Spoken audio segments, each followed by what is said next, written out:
Well, I am humbled by that lovely introduction. It's funny, I give a lot of lectures on imposter syndrome, feeling it a little right now.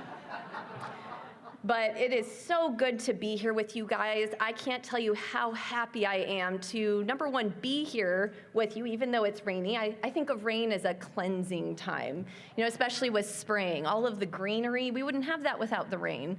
So I like to think of it as a little bit more of some well-being that we can see on our daily drive to wherever we're going. But as Barbara said, I am Dr. Bojarski. Everyone knows me as Dr. Bojo, probably because not a lot of people can say my last name very well, but that's okay. So if you see me, come up to me. I'm Dr. Bojo. You can give me a hug. I'm a hugger. And I am currently the geriatric fellow. I don't love that name. That's how we're accredited. But I take care of more than just geriatric populations. I take care of 40-year-olds, 50-year-olds, 60-year-olds. And I love saying that I am more of a memory care fellow because I love taking care of people from the earliest time I can get my hands on your brain, because I want to see how can I help you live your best life. Your mind matters. Yeah, you see how I tied in the name of the conference there? Yeah. I want to make sure that your brain flourishes. My goal, if you ever come see me in clinic, is for you to age with grace and dignity and with the respect that you deserve. So today's lecture is going to be focusing a little bit more on what you can do now without me having to tell you. Well, I'm telling you now, but you don't have to come to clinic to learn how can I prevent certain aspects of dementia? How can I help myself age fantastically? I think it's very achievable. People don't have the information enough to know what the next steps are. Some people just don't know what to do. So I'm going to help you with that a little bit today. You'll see that the name of this talk is From Sandbox to Solitude. Both of our talks today are on a spectrum. Aging is a spectrum, right? We go through life encountering different checkpoints. And so in this spectrum, we're going to talk about Sandbox to Solitude, how socialization can improve brain health in the elderly. Now, I can't take full credit for this title. I was in clinic with Dr. Jaika a couple months ago, and we were talking about how I had seen a patient who wasn't feeling great, and their cognitive scores were seemingly fine, but when we really got down to brass tacks, they said, I just feel really lonely. And I was talking to Dr. Jaika. I was like, how sad is it that we feel lonelier and lonelier sometimes as we get older? Why is that? And he was saying, this reminds me, how when you go to the Sandbox on the playground and you see all the kids, they immediately make friends. It's just almost like an immediate connection. All the kids just flock together and they create a mini community, whether it's for 30 minutes or an hour, but they have that sense of community, and that helps them to grow, and that helps them learn social cues and learn how to be in a community. And so, like I said, I can't take all the credit for the idea of this lecture, but that conversation really triggered something in me, and I was like, well, what better time to give a talk on this than now? So these are some objectives that we're going to go over today. I'm not going to go into them in detail, but I did just want to address that we are going to talk a little bit about dementia. We're also going to talk about preventative factors and how we can potentially prevent certain aspects of dementia from happening. I'm sure a lot of you guys will be interested about that. We're also going to talk about some definitions. What is social isolation, and how is it different from loneliness? How are we going to be able to combat those risks? How can we move forward? How can we treat ourselves in order to prevent dementia, right? So let's talk about the prevalence of dementia. We know that there's about 6 million Americans right now living with dementia, and that is expected to more than double to 13.8 million Americans by 2060. Now again, dementia is an umbrella term. That includes more than just Alzheimer's. That includes frontotemporal dementia, Lewy body dementia, vascular dementia, all sorts of things. And we'll go into detail about that umbrella term in the next little bit. But when we were doing our literature research, we found that there is a lifetime risk of dementia in people over 55 years old at about 42%. That's almost half. So you're telling me that if someone's over 55 years old, they almost have a 50-50 risk of dementia? I don't really like those odds. So my literature review was based off of, well, what can we do? I want to decrease that. And there's been literature that shows that we can. On your right, I guess.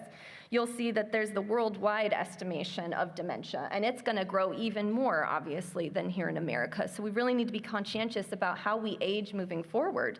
And unfortunately, we do have a disparity when we look at racial and underserved minorities, which is something that we need to really be conscientious of when we move forward in what research that we do. So moving on, I alluded to this a little bit, but what if I told you that you could prevent dementia? Show of hands. Who would, I should see every single person's hand up, yes. If you could prevent dementia, but then the next question is, would you do the things that would prevent dementia? Yeah, see? You can try. That's exactly, who said that? Yes, I love that attitude. That's a well-being, that is a good attitude to have. We can try, and you don't have to be 100% all the time, but we can try to prevent dementia ourselves. And what does that look like? Well, this is really small, and I apologize for that. I tried to get it bigger. It would not expand, but I'm gonna tell you specifically that, now I have my phone up because I don't have my glasses on, so you're gonna have to bear with me. But early on, there's some things that we may not be able to control. So this is a pathway of early, middle, and late life, and it curves because there's different things at different time points in your life that you can prevent yourself. The green is early life, so that is about 7%, and that is an indicator of education. Now, we don't always dictate what education we get. We don't always dictate how much education we get, but we see that if you get more education as a younger person, you might be less susceptible to dementia in the long run. And that doesn't, for me, that also extends to more than just early life. That means, if you want to go back to college, or if you wanted to get that master's that you always really wanted to, but you're like, oh, I might be too old now. No, you're not too old. Live your best life, own your greatness. Go and do the things. We know that it can add to your cognitive reserve, and it can actually help with preventing dementia. The next part is also really improved in your middle life when we're talking about things like hearing loss. We're talking about trying to prevent traumatic brain injury. Try not to put yourself in a situation where you're getting traumatic brain injury, like a car accident, or if you're on an ATV. Don't be on an ATV. If I have anything to say about it, don't be on an ATV. I know they're fun. Risky fun. But things like this are really important to help prevent your dementia. Another thing that we look at is obesity and alcohol use and blood pressure, keeping those things monitored and under wraps. I'm not saying you can never drink alcohol, but doing it in moderation is something that's really important that can help with your prevention of dementia. The last part that I have is the purple sections, and these are the parts where it starts to get really thick. You can tell the circles get bigger as we go on, and those are the things that really, really contribute to our risk of dementia. And those things are smoking, depression, social isolation, physical activity, air pollution, and diabetes. Now, you can't really fix air pollution. I wish you could. That'd be great. But sometimes we're in a place where that might not be a solution. But I want you to see right here, 4% is social isolation. 4%. Now, that doesn't seem like so much, but if we consider that when we add up all these numbers on that right-hand side, there's 40% of dementia can be prevented. So if we do some math real quick, and don't worry, I did the math for you, it's still early. I wouldn't have been able to do the math myself anyway.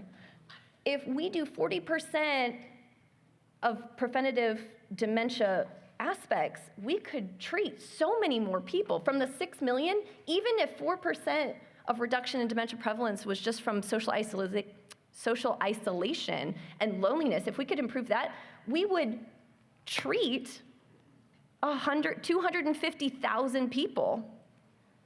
That's quite a lot of people. I mean, can you imagine? What if that was the only thing that was contributing to our dementia? Everyone in this room would not have it. Just to put it in concrete numbers. Doesn't that seem like something we should work towards? I feel like that's, well, thank you, because that's what my talk's on today, so I'm glad that you're invested as well. But yeah, so it's just really important that we can potentially eliminate certain aspects of dementia with just negating feelings of loneliness. So we're gonna come back to the sandbox. This might be you remembering when you were on the playground and you were playing in the sandbox when you were a kid, or when you watch your grandkids or your kids when they were playing in the sandbox and they had that social connection, that it was so important for them moving forward. But we realize, as we get older, we don't play in the sandbox anymore, whether it be lack of education, lack of imagination. We don't feel like we want to play in the sandbox anymore. We get older, we start to lose friends and family. Life gets in the way. Kids got to go to school. I have to do soccer games on the weekend. And we lose that social connection in our later years. What's the sandbox then? We don't have a connecting ideal to reinstate that sandbox. And then things like COVID happens. We were already feeling isolated. And then we got even more isolated. Now, we were lucky because we had a lot of electronics that could help connect us, but it's not always the same, right?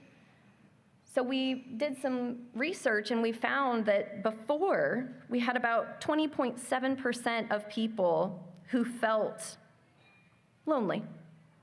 And then it increased to more than double after COVID, to 58.1%. And these were all people who felt somewhat or much lonelier than before, which we know is a risk factor when it comes to dementia. So this became a nationwide epidemic that was addressed by our Surgeon General back in 2023, Dr. Murty. And he put together an 82-page general advisory on what is loneliness doing to our country. And he also did a really great podcast that I was listening to with Simon Sinek on a bit of optimism. And he was just talking about how it is so important to keep up that community, whatever makes you feel not lonely. And so it was a really great talk. I highly recommend it to anyone who wants to listen to it. But it was something that was really important. So before we get too far in the weeds, let's talk about definitions. I've said loneliness and I've said social isolation. I'm going to say that word right at some point today. Maybe the coffee will kick in eventually. But when we talk about social isolation, we're talking about a lack of support, meaning there is a physical lack of contact, meaning someone is removed from everyone. Think of a person living in a van down by the river, if anyone knows Chris Farley.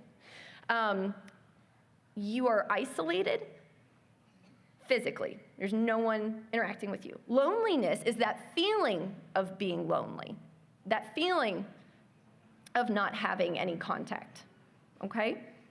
Now, these are not synonymous. You can feel lonely and you can feel social isolation, but they're not the same. So here, I've shown this pictograph. You can have social isolation. You can be living alone in your home, but you can still have access to multiple relationships outside of that immediate connection. So you can have social isolation, but not have loneliness. Let's contrast that to loneliness, where you are surrounded by people. You are surrounded by people trying to help, trying to talk with you, but you feel lonely. You have that feeling, and that's what we're talking about today, that feeling of loneliness. That's what gives you the pretense of dementia. That's what we want to focus on today. When we talk about prevalence of loneliness, we know it's quite high. In 2022, the CDC did an evaluation, and they saw that there was about 23.8% of people who felt loneliness in the ages over 65. There was also 19.1% of people who said they lack social and emotional support in those over 65. And that's a pretty good chunk of change. And then in that population, up to 30% of people, that loneliness was chronic. So it wasn't just an intermittent feeling of loneliness, like, oh, it's a Saturday morning, I'm feeling lonely. This was chronic. So all week they would be like, I'm feeling really lonely. I'm feeling really down. Michigan observed there were changes in finding of social isolation in 2018 to 2023. And I thought this was really important too, because it shows that peak of COVID. But then it shows that there's a continual decrease over time. But if you'll notice, where we're at now is still higher than we were pre-COVID. Isn't that interesting? Wouldn't you have thought by now, like we're out of the pandemic, wouldn't you think they would go back to times before? What's wrong there? I don't know, I don't have the answer, but just something to think about. What is that? What does that mean? We know that the prevalence is high in geriatric populations. We know that there's a loss of loved ones and friends as we get older. We know that there's disability, there's worsening, perceived quality of life, and there's lack of access to transportation, among the many things that are too small for anyone to read on the left. But suffice it to say that there's a lot of different things that can contribute, and they include individual things, relationships, community, and society that we know tend to fade away a little bit over time. The main point I want you to take from this slide is that by feeling lonely, that feeling of loneliness, you can increase the risk for dementia by 30.6%, just by that alone. And when you compare it to other risk factors for dementia, kind of like what we were doing earlier, it's almost the same as smoking 15 cigarettes a day. Isn't that crazy? Exactly. That is an insane number. So lacking social connection really does matter. And I think a lot of people think, oh, I can't put a pill on it, so it doesn't matter. Does anyone ever get that feeling? I can't put a pill on it, so I don't want to take care of it. That can be really difficult. But maybe we need a prescription to play. Maybe that's something that we talk to our doctors about. I need a prescription for loneliness. And you might think that's a joke, but I actually have literature that says that that helps. So we'll go into it in a little bit. Interestingly enough, they did a subgroup analysis of when you do develop dementia and there is a propensity for loneliness, they subgrouped it, and the risk of Alzheimer's increases by 14%, vascular dementia by 17%, and just cognitive impairment in general by 12%. So there are definitely aspects to this that we don't quite understand yet, but we know that it's definitely affecting us and our quality of life. We also know that some are even higher risk for social isolation, right? Our LGBTQ communities, our new immigrants, seniors living in poverty, poor physical health, poor mental health, which we kind of talked about earlier, those with disabilities, those living alone. We need more research in order to figure out how loneliness specifically interacts with how they live their life. And it's something we're working on. But there are some people who are even more of a risk than we already talked about. Now, here's the good news. Social engagement is protective. And we know that when you engage in physical, intellectual, social activities, you're contributing to your cognitive reserve. And when I say cognitive reserve, think of a big pool. And that's how your memory is.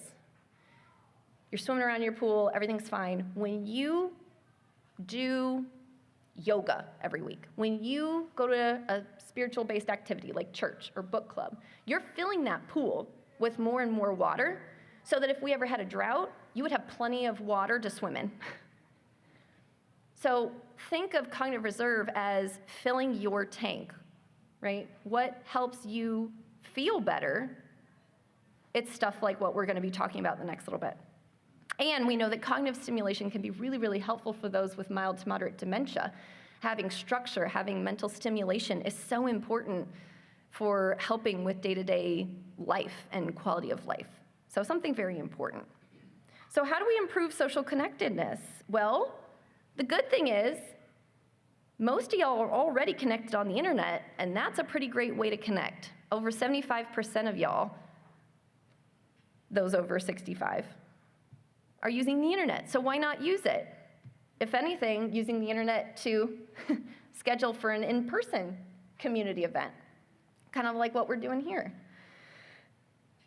There are ways, I know I volunteered when I was in college. There was this organization that would go to independent living facilities and they would teach people there how to use the internet. We got them all set up with an account on Zoom or Skype. It was Skype at the time, but Zoom and on Facebook and Messenger. And they loved it. It was absolutely fantastic. There was a sense of community that they'd not had with, their childhood friends, people they'd gone to college with that they hadn't talked to in years, and that fulfilled that sense of loneliness. It helped quite a bit. We also know that there's online support groups, and I have this picture of a social robot.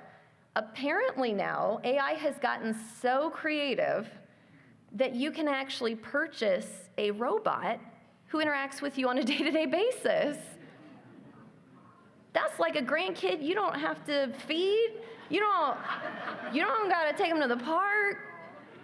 You just have, and then, when you're like, I'm done, they just go to the corner and shut down. Now, I'm not saying you should, but I'm saying that's a pretty great thing. And I'm sure the grandkids will love it too. They'll probably play around. But we're at a point, and the reason I bring up this slide is because we're at a point with technology that we're getting so ahead of our time that it's becoming easier and easier to interact, to communicate. But we still need to hold true to in-person things. And that's why it's so important that you guys are all here today. And I encourage, I see a couple tables where they're not, the seats are not completely filled. I encourage you, when you come back from your exhibitors, maybe sitting at a table where you don't know someone and increasing that social connectedness. Make a new friend here today. Who knows? You might make your new best friend. Maybe this can be your sandbox. The other thing I want to talk about is just, again, those group-based social activities, whether it's spiritual-based, weekly, going to church, volunteering, finding meaning in your life. What does meaning mean to you? Meaning for you might mean something completely different to someone else. So finding what life's meaning is to you is so important, and I encourage you to cultivate that. It's never too late. I hate when people say that. It's too late for me. No, it's not. It's really important. And so finding whatever that means is a fantastic way to improve your social connection, and also invite someone to your home. No one cares if it's messy. Just invite them over. If you listen to the podcast, Dr. Murthy says the same thing. He was like, I never had anyone over to the house because it was always a mess. The kids had run rampant. They had taken over. And he was like, I just felt like the house was always a mess, and I never wanted anyone to see it because I imagined in my mind this perfect house, this perfect life. But then I realized no one's perfect, and I'm suffering because I'm holding myself to this standard that's impossible. So then he started having people over, and they were so grateful. They were like, thank you so much for normalizing normalcy. Who'd have thought? Now, pick up your dirty laundry. But still, have people over. And even if it's for 10 minutes, even if it's, I was just stopping by, or I just wanted a cup of coffee, it's okay. It doesn't have to be hours long. It's just that social connectedness that's keeping your community together, whatever that means to you. How else can we improve social connectedness? Well, we like promoting well-being in mentally and physically. I know I say that with a little tone of, I know you hear it all the time. But it's so important. There's a reason why we keep saying it all the time. Group programs at libraries, senior centers. There's classes at our local college, which I'll go into in a little bit, but the UK OLLI program has ways that you can keep learning, like we said earlier. Super important. Promoting physical well-being. I say regularly scheduled walks. I have Scoobying here. When I took care of my grandfather, who had Alzheimer's and he passed from it, we would Scooby around the block. Now, I don't know if y'all know what Scoobying is, but I'm going to show you. Scoobying is this. And we would be there for a long time. It would take a long time to get around the block. But that gave my grandfather and I quality time. We got to talk. I got to listen to all of his stories from when he was in Germany, and he had worked for the FBI. I never would have known that he worked with fingerprinting. And I never would have found that out if we didn't have our Scoobying walks. So I highly advise Scoobying walks. And also recreational activities. Pickleball has become a sensation. Who knows how to play pickleball? A lot of you guys. I am in the process of learning. I've heard great things. We have a pickleball team in neurology, and they always play. And I'm like, teach me, please. But again, that's so important. If you can stay active and have that community, that's perfect. That's an excellent way to go about things for social connectedness. And obviously, health and social services, support groups, that social prescription I talked to you about. Don't be afraid to go to your doctor, your primary care, neurologist, whomever, and say, hey, I'm feeling a little lonely. Are there any organizations or groups that you can set me up with that might be able to help with that? And they'll be like, oh yeah, I have a whole list of pamphlets and a whole list of things for you. Or, you know what, I don't have that, but I know someone who does. I'll get you a list and we'll get that to you. And that can absolutely help you, especially if you're not, if you're seeing us here in Lexington, but you're out in Berea, maybe you can find some local community resources there. Totally is something that we all know about. We just have to ask for it sometimes. The other thing I wanted to talk about is this health fair networking. So we have a brain health activity website. And these are great for people who just want to keep their mind active, learn how to do new things. There's also another subset where it's for people who have mild and moderate dementia. And it's something mentally stimulating for them to watch instead of just looking at the TV all day. These are creative things that you can do. And so I encourage you guys, this kind of goes along with sitting at the tables, I encourage you all to make a friend here that you could have one of these brain health activities. So I have a picture of Kelly, our social worker, on the right there. She's teaching how to make an autumn leaf banner. And you see all the kids in kindergarten, they're all making crafts all together. Why can't we still do that? I don't know about y'all, but I'm not good at it, but I love doing DIY things. And this would be so fun to get a couple people together and just hang out and just have a fun craft time. I think that would be really fun. Invite me if you do. Some other resources we have, and you'll be able to see them here today. We have the UK OLLI, which is the ability to register for college classes to keep your mind stimulated, keep learning new things. So much fun, and we are very privileged to have that program here. Another fun thing is the art museum. It's not very classifiable as the UK Art Museum if you haven't been there. I tried to look for a better image, but this is our art museum, and it's fantastic. They do tours. It's stuff to keep your mind active, and that helps with that social isolation, creating your community. So I've told y'all the next steps for what you need to help with loneliness, social isolation, and preventing dementia. What are our next steps as physicians? Well, we need to do a little bit better of a job of doing our loneliness research. All of this has been research-based that I showed you today, but there's a little bit of an inconsistency where some people might tabulate loneliness a different way than another group, and so having a unifying score for everyone would be really, really helpful. We also want to further subdivide based off of types of dementia.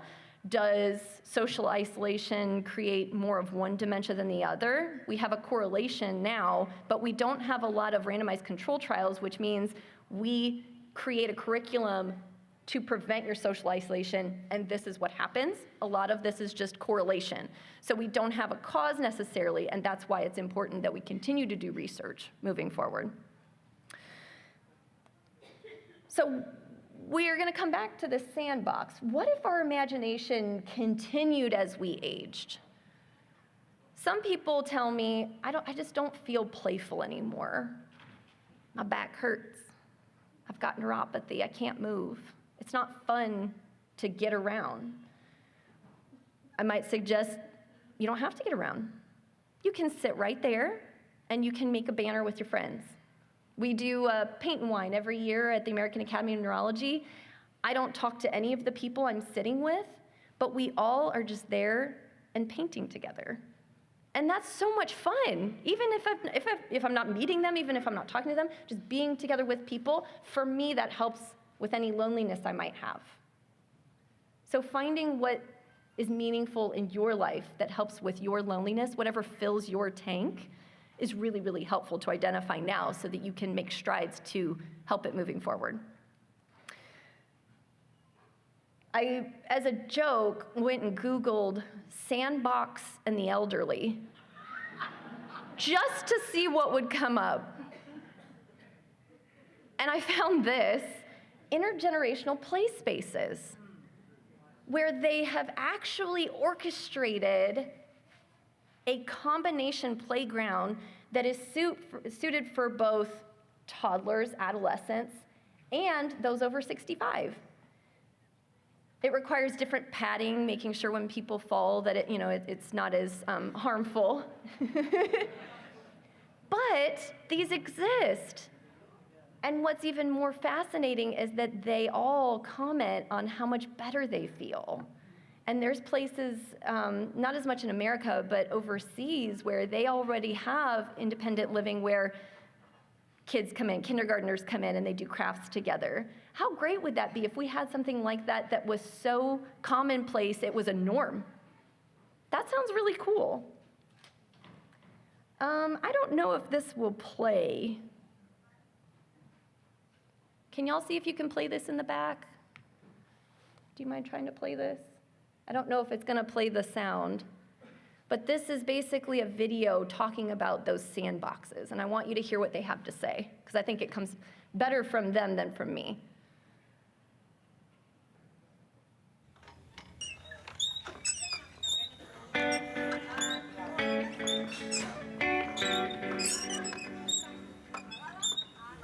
Spain is getting old, and the old need a place to play. For Francesca Guerrera, 84, it's a matter of survival. No soy una persona de quedarme en casa y salgo muchísimo.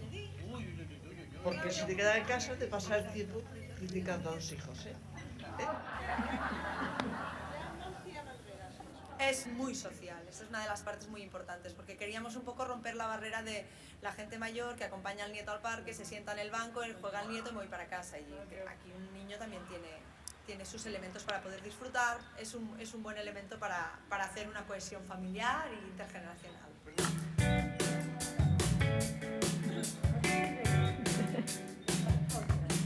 si te quedas en casa, no te duele nada. Pero a los 2 días ya no puedes ni salir. Y si sales a la calle, te encuentras mejor. And you make friends. Amor en el Parque del Arte. No, pero salen a cenar en grupo. Que han creado un poco más un vínculo de amistad. Se encuentra en casa, es muy aburrido, ¿eh? Nunca piensa en lo bueno. Si ahora que no aprovecho para nada, si ahora si no han venido.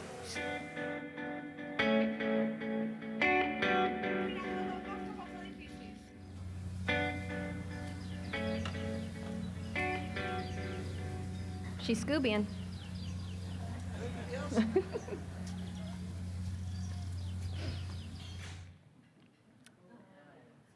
So I always think, thank you. I always think it's better coming from someone else than from me about firsthand accounts. And I think that video, although brief, shows us that we shouldn't lose our playful nature as we age. We should always stay imaginative. We should always learn to try and love life as much as possible, knowing each day is a blessing that we get to be on this earth. Whether it's acknowledging that the rain is not a curse, but it's actually a blessing, and it's helping pave the way for beautiful things to come. And so I encourage you guys that as you age with wisdom and grace and dignity, that you are able to find your sandbox, whatever that means for you, and the socialization will follow. Thank you, guys.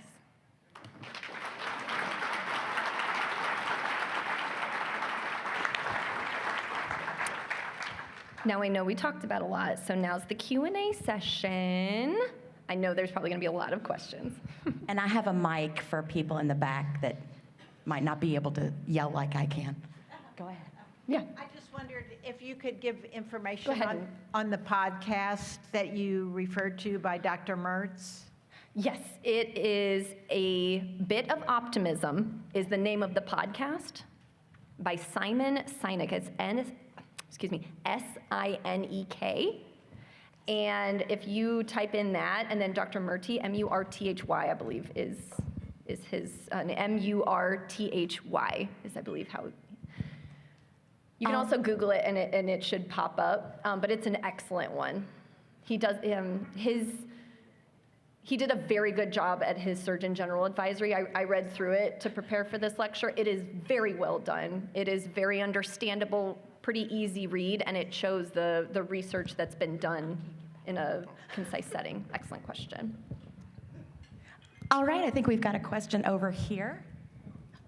We have a very fine senior center in Lexington, but it's only open Monday through Friday, 9 to 5.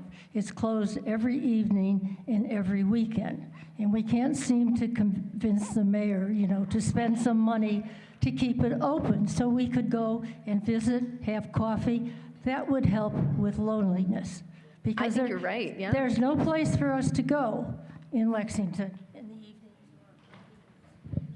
I think that's an excellent point, and I always encourage you to contact your legislatures.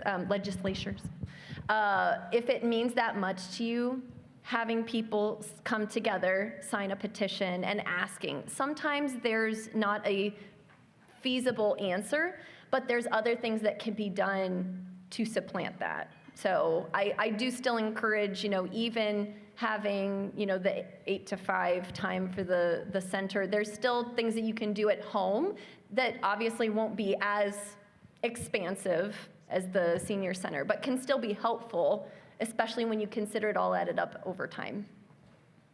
Okay, one more. Good morning. Are you familiar with the OLLI at UK program? Yes. Okay, Osher Lifelong Learning Institute. It's an excellent program, and I think we've got, I don't know how many courses we've got. I'm in a shared interest group for writers. There's 20 of us, and we enjoy the socialization and the learning. So if you're not familiar with OLLI, OLLI is Osher Lifelong Learning Institute. Look it up. Have you done a class with OLLI? Yes. Yeah, can you tell us about your experience with that, actually? That would be great to hear. What? Can you tell us about your experience with the class you took, or classes? Oh, okay.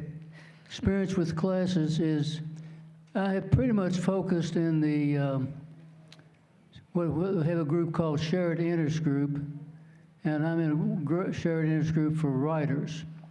And people that want to write, and that may be the first time they've ever tried to write, have that opportunity. And it's not where people are not criticizing your writing. You write what you want to. And it's like Las Vegas, whatever's said in your writing class stays in your writing class. So it's a fun group, and I always enjoy it, and I've been in it about 10 years. Wow, that is impressive. So you don't have to be experienced with writing to do that, is that correct? That's right, and that's true of a lot of the class, probably most of the classes that the OLLI program provides. Oh gosh, they have a big long book. It improves every year. It really has improved every year. They have great staff there. That is excellent. Thank you so much for your insight. I really appreciate that. Okay, I'm going to run over here to the other side of the room. I saw hands up. Can you raise your hands one more time for me? Oh, thank you. I see. Oh, looky right here. There you go. I just wanted to say that I have been in the OLLI chorus for maybe 15 years, and if you want to have a good time and have 2 concerts a year, join the OLLI chorus. It's been wonderful. That's wonderful. Can I volunteer you if anyone has questions? I know we have a booth here for OLLI, but can they come to you? And okay, salmon cardigan. Look for that to ask about OLLI as well. All right, and there's a sign up as well. Yes. Yep. Sorry, I've got one question over here. Go right ahead. I just want to tell people that the Donovan program is also available at UK. If you want commit to a semester-long class. I've found it very enjoyable. And then you can go to college for free. And you Okay. can take all kinds of classes. I'm taking weaving at the moment, so. What is it? Weaving. Oh, weaving. On a loom, Oh, on a floor lovely. loom. So there's all kinds of things you can take there that are really enjoyable. Awesome. All right, any more questions? We do have a little bit of time if somebody has a question. Oh, look, all the way to the end of the room. Y'all are really putting my steps in today. Oh, sorry, I think she's, That's okay, go right ahead, sir.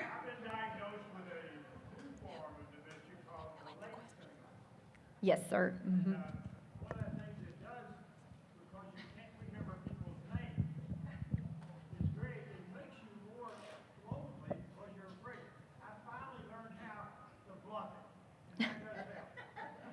Do you feel like the bluffing helped? Yeah?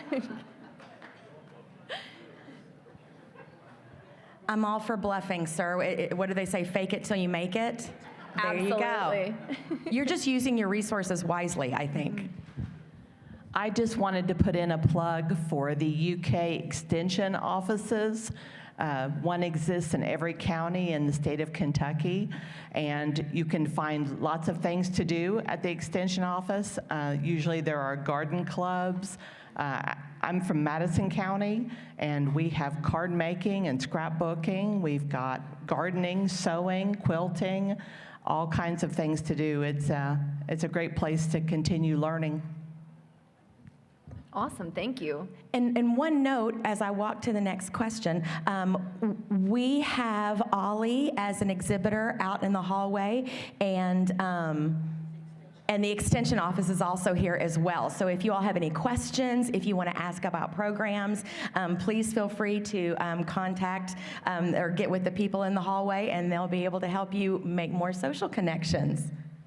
There's also a organization called CARE, and what they do is they find people who are lonely, and they will hook you up with a telephone friend. That's great too. Dr. Bojarski, these are amazing. These are amazing. Suggestions. I hope someone's taking notes. I don't have any paper up here, but I these know. are amazing. I'm not sure we Yeah. needed to be here I know, because they they got have it. all of the Yeah. connections already down. I think I saw one more question over here. There's Here a we go. couple all the way down this line if you want to just okay. start trekking. Star Trek. Easier said than done. Scooby all the way down. I thought that social robot was really neat, but I'm wondering, has there ever been any research of the social robot versus your little pet that's run around? Is one better than the other? Are you talking about the robot pet? Yes. Ooh, that's a good question. Social robot. I did not come across any of that in the literature, but that is absolutely a good question. Thank you very much for sharing today. Appreciate it. One question. You mentioned about brain health activities online. Is there something at UK that we can find the internet and play those games online? Yes, that's actually an excellent question. I don't think we have any handouts now, but if you go to the Sanders Brown website, at the top, among all the links that you can click on, it says, how can we help you? And that's a drop down, and you see brain health activities will be on there.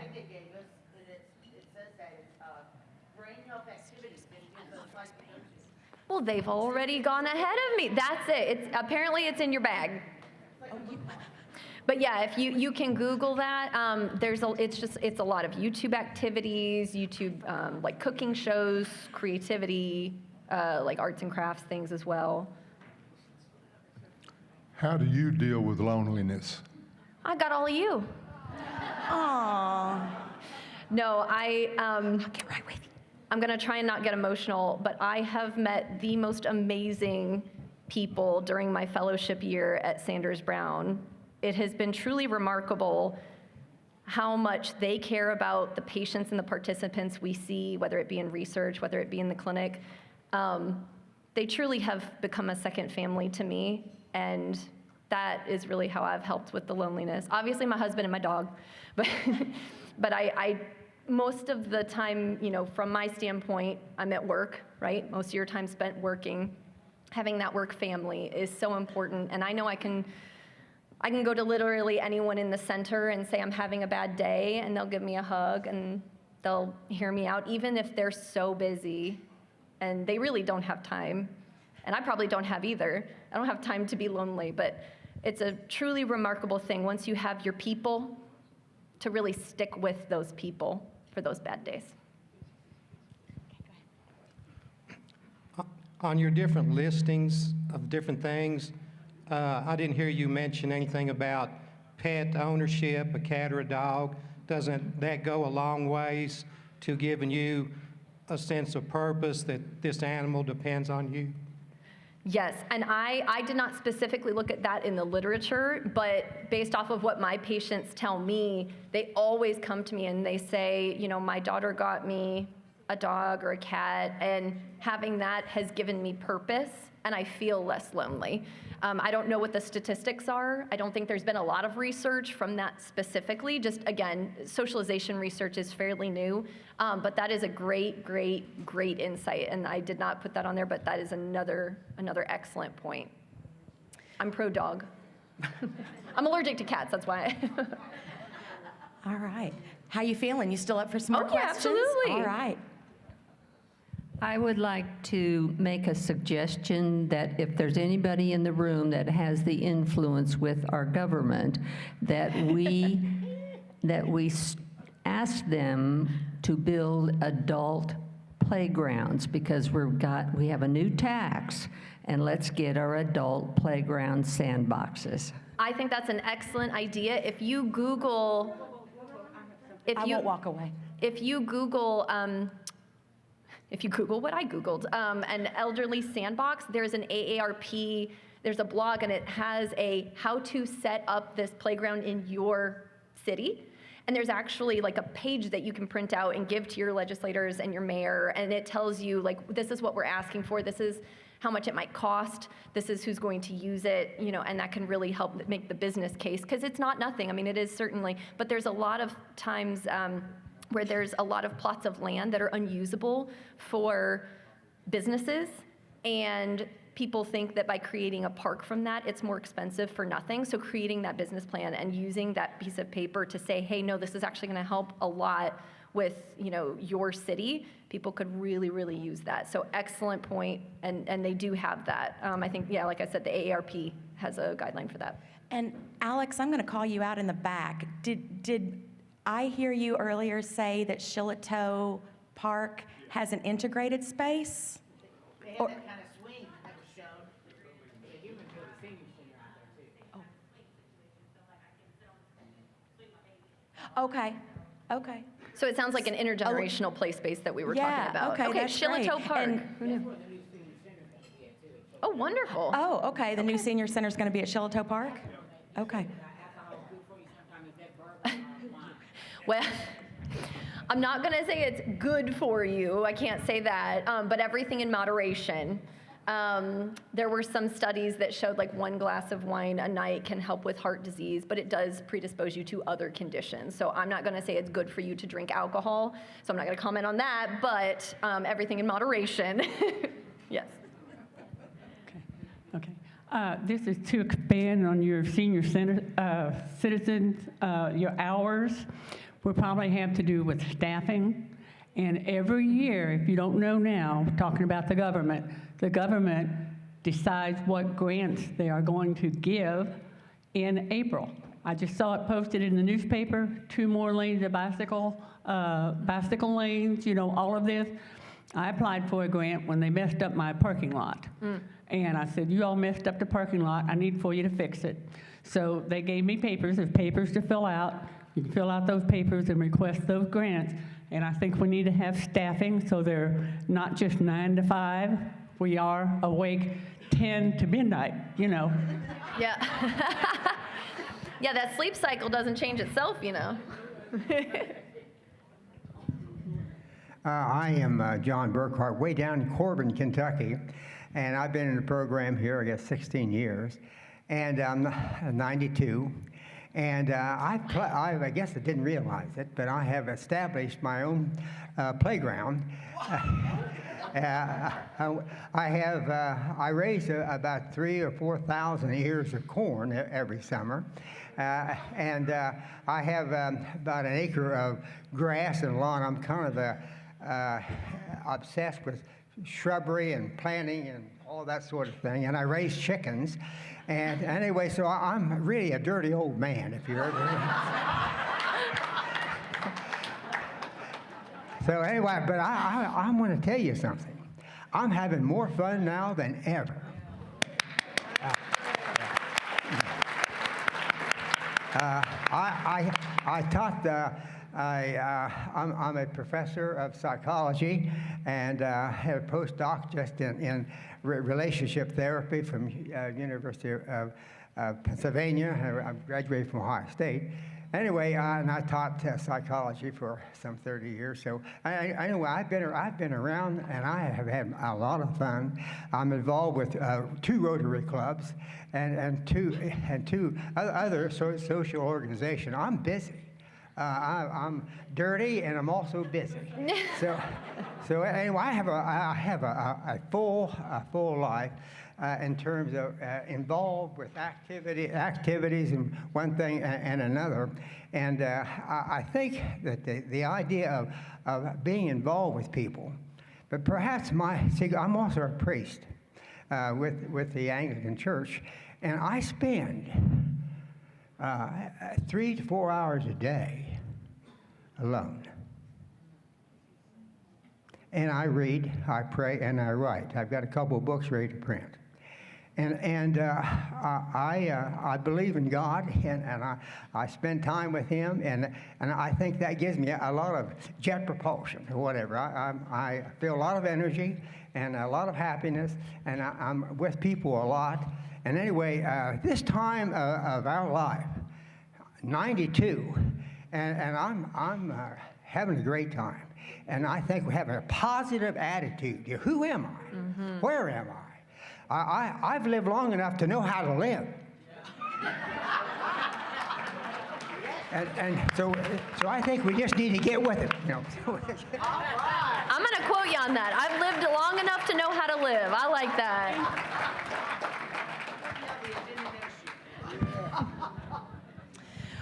Well, that was wonderful. You've basically made the rest of us look real bad, though. Yeah, I feel like I've done nothing with my life. I don't have corn. I don't have chickens. Yeah. It sounds like we need to take a field trip there. I Y'all think are in, we right? need to take a field trip. I think that's right. Okay. Let's see. What's the time here? Okay, I think we've got time for one more. Yeah, we want to give you time to use the restroom before you head out to the exhibits. Good morning. He's a hard act to follow. But one of the things that I think is important in dealing with loneliness is to be mindful of the kinds of activities that we involve ourselves in, because you can be surrounded by others, and that doesn't solve the loneliness. I have found book clubs are a great way to truly get to know people, because in reading and discussing the books, they share their backgrounds, their thoughts, and their perceptions. And it's a great way to build relationships. Absolutely agreed. That's a Thank great you all idea. so much for all of your brilliant insight and thoughts. And I know every one of you probably has a story that you want to tell. I encourage you to, we're coming to a break because I see Barbara about to kick me off, but I encourage you guys to use this community. You're all here for one purpose, and I encourage you to find community with that purpose. Everyone here can be a potential friend for you, especially reaching out and keeping that community, even if you just communicate with email or whatever you want. I think this is something really important that everyone wants to get better at. Sometimes it's really difficult. Sometimes this is not easy. But what better time to do it than now with friends, right? So I appreciate you guys being here, even through the rain, the beautiful rain. But thank you so much.